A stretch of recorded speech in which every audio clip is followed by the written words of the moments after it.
Your dating app probably knows you way better than you think. Dating apps collect tons of information about you, and it's not all in service of finding you the perfect match. When you sign up for a dating app, you might volunteer basic information. But some of these apps collect more information than you may realize, like where you live, work, or your race, religion, and political views.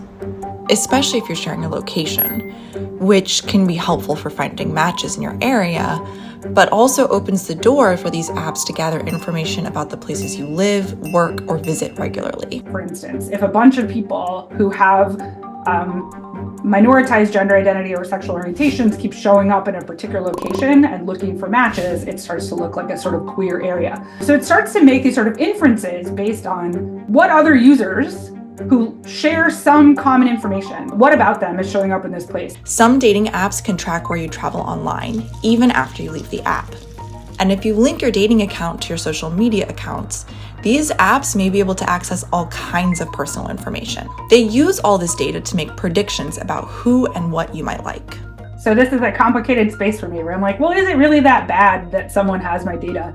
But again, here, the issue is not just the data that I've shared, but data that you can find about me because of the data I've shared and that you can infer about me. The apps have the ability to collect all this information when you agree to the terms of service. But why are these apps collecting all of this data, and what are they doing with it? The primary reason is to make money, let's be honest. So many dating apps have a sort of freemium model where to use it initially is free, but to get better matches, they sell users features and they collect additional information to inform those features. A second way that the apps can make money off of this information is by selling it to advertisers, who can, in turn, create more targeted ads.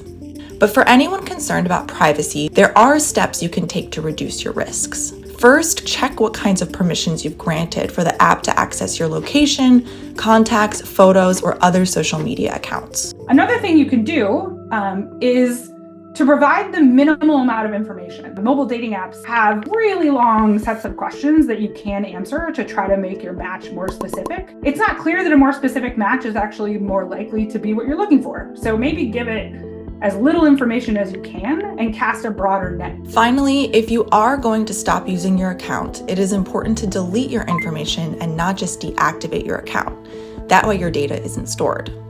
But it really does just come down to what you're comfortable with, what your personal values are, and how much of your data you're willing to share.